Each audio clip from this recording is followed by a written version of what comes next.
We interrupt this program to bring you a special report.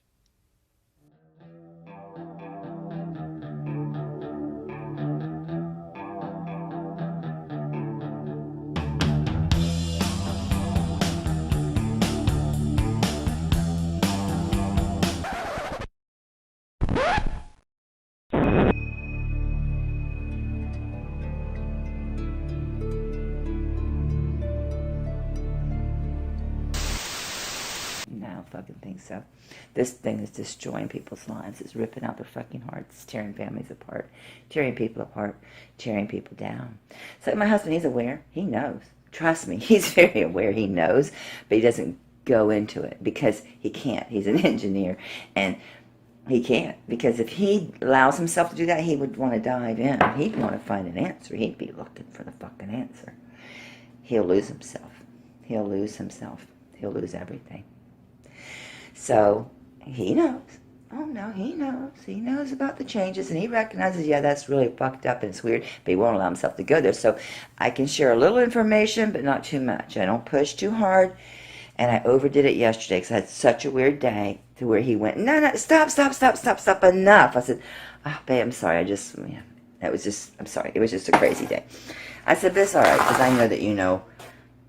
I said, I know that you know, and I realize you're right. You can't go there. I said, I'm just in a position to where, being hurt and being fucking slapped on disability, that, yeah, I have way too much time to see this shit. So, yeah. So, you gotta be careful. You can't push people too hard or too far, because they will lose their shit. Some people lose their complete foundation. They lose their sanity. And I was brought to tears this morning by a young friend who's just fucking heartbroken. Just heartbroken. And her mama just don't see it. And her mama treats her like she's crazy. And that breaks my heart for her. Because it hurts her. It truly, deeply fucking hurts her. In her heart. Just sweet girl. And just ripping her little heart out that her mama really thinks she's fucking crazy. See, I don't have it so hard because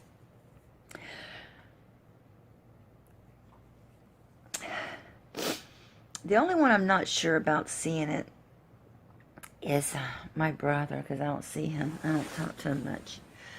And I wouldn't breach it with him because he's like a real hardcore Christian.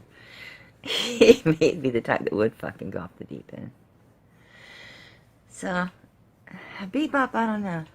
I'm using a nickname, so I'm not sharing her name. Bebop, I don't know. I think she does know, but she's one of those that just like, no, I'm not going to deal with it. So, you get to somebody and you tell them about this, and they do almost a uniform thing where they shun you on, or they have an explanation for everything, and it's you and it's your memory. And people like that, I really want to say fuck you, because I really get pissed off about that. Like, they're telling you you're crazy, you're not right in the head. And I watched videos of this not even that long, when it was like 2009, where they were, they showed polar bears, with sunglasses or something like that, sitting in the sun, because supposedly the North Pole had melted. No, it's not the South Pole, the North Pole. And people would talk about, from where I'm from, that if the North Pole had melted and the ice caps melted from the North Pole, then we would have flooding, and the water all around the world would rise several feet or whatnot. So I remember that, and just these people that debunk you, or that come up with these explanations, it's like they're programmed to have it. It's ridiculously crazy and dumb. It's an assumption, but you go up to some people and they just have it right there. I used to have a Jehovah's Witness come over here all the time, bothering the shit out of me, want to come to my house, preach the word of God, and then I'd say, hey, what about this? Do you remember Isaiah? The lion shall lay with the lamb, and he cited the verse, Isaiah, whatever, verse, blah, blah, blah. And he said, yeah, the lion shall lay with the lamb. And then I said, open up your book. He opened up the book and read it, and it's the wolf. And then he did like a blackout thing. He went like, oh yeah, it's the wolf. Yeah, I remember now. It's the wolf. And I'm like, it's changed. And those witnesses or whatever, they'll just, after that, they never showed up. Their asses got scared. So, that just goes to show you, they witnessed it themselves. First, they said it, they were asserting me, this is the exact same Bible. I said, yeah, it's the exact same one. Look at it. Them people are gone. I ain't heard from them fucking ever since. So, what's going on with this? How could you walk around and be normal about this? You know those famous lines. There's not, misquoting it. And I mean, Elvis wrote a fucking song about a lion and the lamb. He misquoted the Bible. There's no such thing as a lion and the lamb. And and so it's like, and then also it reads suspicious about the wolf and the lamb. See, the lion shall lay with the lamb, the wolf shall also dwell with the lamb. You get that? It says it should also dwell with the lamb. That means before there was something there, and it also will dwell with the lamb. And you look at these people like, how fucking stupid can you be? But I'm just like, this shit is getting ridiculous. And every morning I wake up and I think to myself, what the fuck next is going to happen? And I almost don't want to look. I've seen constantly 33 license plates, 33 on the news, channel 33 will pop in when I hit change channel, and then I'll tear a bookmark. Yesterday I tore a bookmark off. It's to put a placer on my on my Bible, and it's 33. Whatever, that's something else, another subject. My message to people that are experiencing this effect is that you need to get your sanity. You need to make sure that there's one thing that you're solid on. That you're rock solid on. And that's why I go back to this, because I'm rock solid on this. I seen this with my own eyes. In the beginning of it, it said, in the beginning God created the heaven. There was no S in it. And I took that to my Jehovah's Witness and compared it to their Bibles. And they said, yeah, yours is a bad translation. So boom, right there. That was solid evidence. That was in 2 weeks later. My Bible says heavens. It has an S there. Just remember that is your solid. That's your rock that you hold on to. That changed. All this other shit you could be skeptic on. They could challenge you on it. People could come at you and they can challenge your mind and shatter it, whatever. But just be solid on one thing. And if you can be solid on that one thing, for sure, then all this other stuff that your instincts are telling you are wrong, then that it's wrong. It's the truth. Your God-given instincts are telling you, look, this isn't right. I don't know what's wrong with you, but motherfucker, this is not right. There's something wrong. This country did not belong way the fuck over here next to Africa.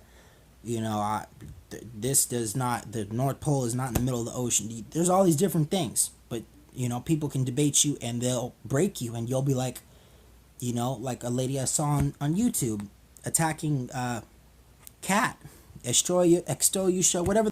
This other lady's attacking her, and I said, what in the hell? This lady that's attacking her, months ago I saw her videos and she was on the same page. She's like, this doesn't look right in the Bible.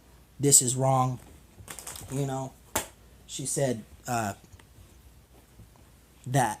there's changes, there's something going on. It's just all this ridiculous stuff. And she was there. And then all of a sudden, like a month or two later, the lady has like 15 or 16 videos of her just nothing but attacking this person, Cat, talking about, she's the devil and she's all kinds of shit. And I'm like, what are you talking about? You flipped your entire script. You shattered for some reason and changed your whole, but you can't tell that to me because I saw it physically. In my physical Bible, it physically changed. That's my solid fucking rock.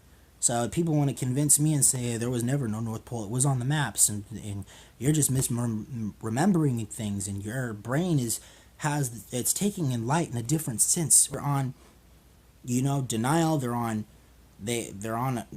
run, or they don't have. I mean, look at my girlfriend. She's playing fucking Candy Crush. You tell her some of this shit, and she's worried about playing Candy Crush. So my message to people that are experiencing this, because this is really taking a toll on me. The strain of this is making you feel alone. You're separated.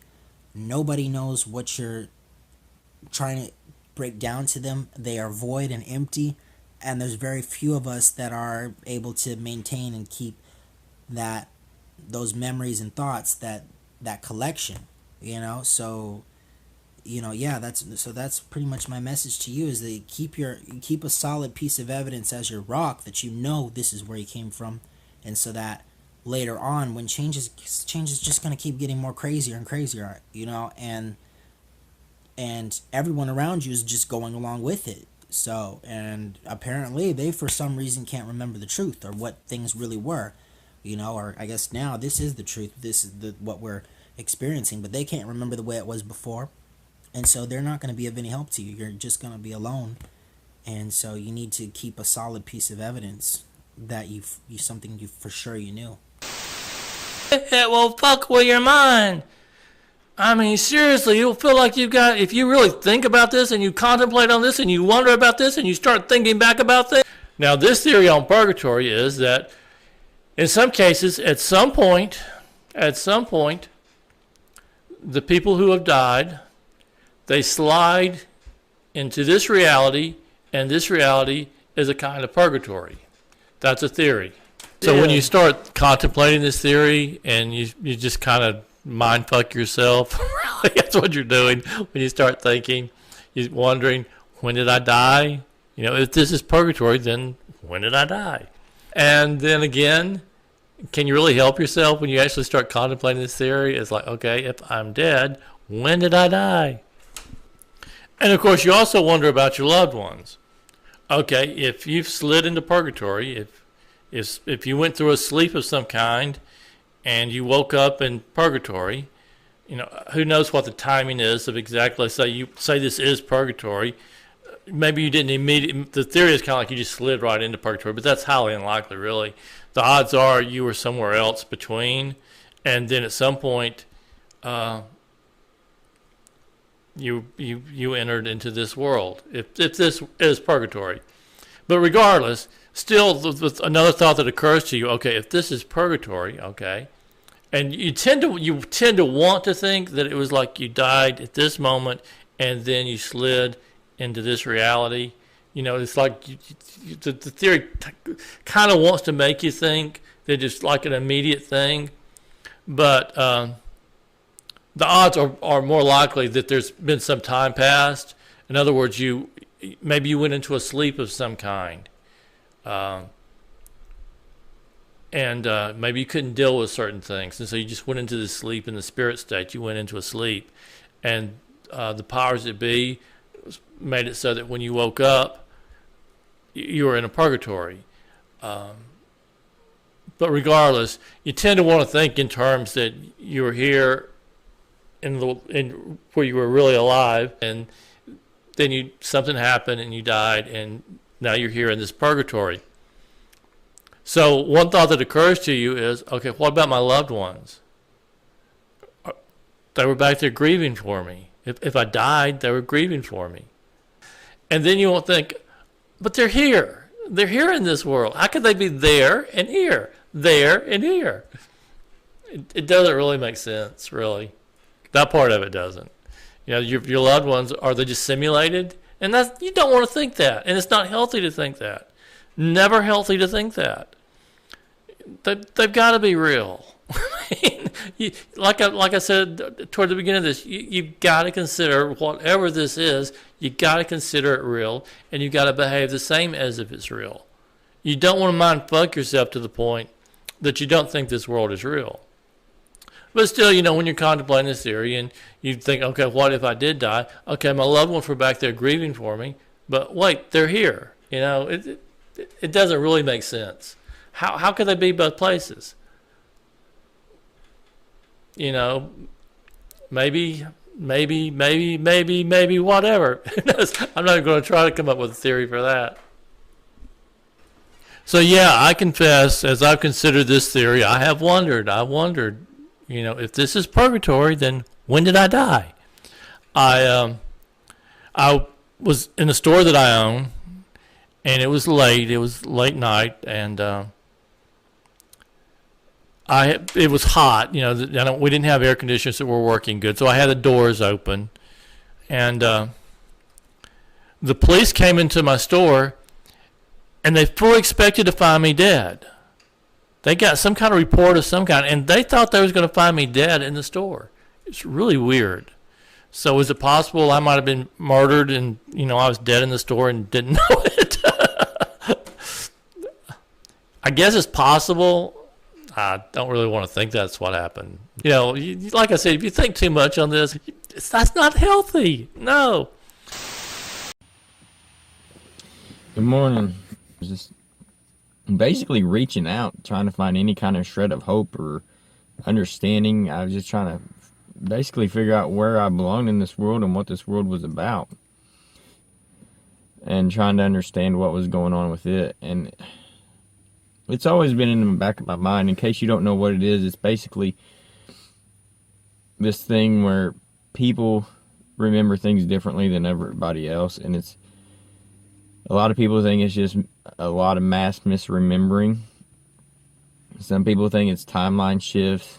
Some people think it's due to scientists experimenting with things they shouldn't be meddling with yet. And I just think maybe another possibility is that maybe the rapture happened, and because there's several billion people missing, and we don't remember it because we're in the mass delusion that the Bible talks about.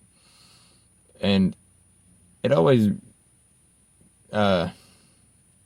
perplexed me on how come, like in the Left Behind movies or in the Rapture or in the Bible, it talks about people being caught up away or raptured. They don't actually say raptured, but how come no one notices it? Everybody keeps going on like there's no big deal. All this stuff's happening in the world, and we're just going to keep on going. Well, if something like that happened, maybe there are a few people left behind that were kind of like borderline, of getting to go or whatever. Maybe that's the people who are suffering from the Mandela effect. It's giving us an opportunity to save ourselves and to help others. That's basically my theory on it. I mean, I don't know. It's just another thing that kind of crossed my mind because it makes sense to me. God controls everything, whether it's the scientists or whatever it is. It's God's doing. It's God's will. Even if it's a timeline split. And even if you don't believe in the old man in the clouds, that's not necessarily what I believe God is anyway. But I really don't believe we can understand God. I really honestly don't think that we can comprehend the thought of what God truly is. We're just not capable. I mean, that's like an ant trying to understand the cosmos. I mean, he has no concept of anything beyond his little world.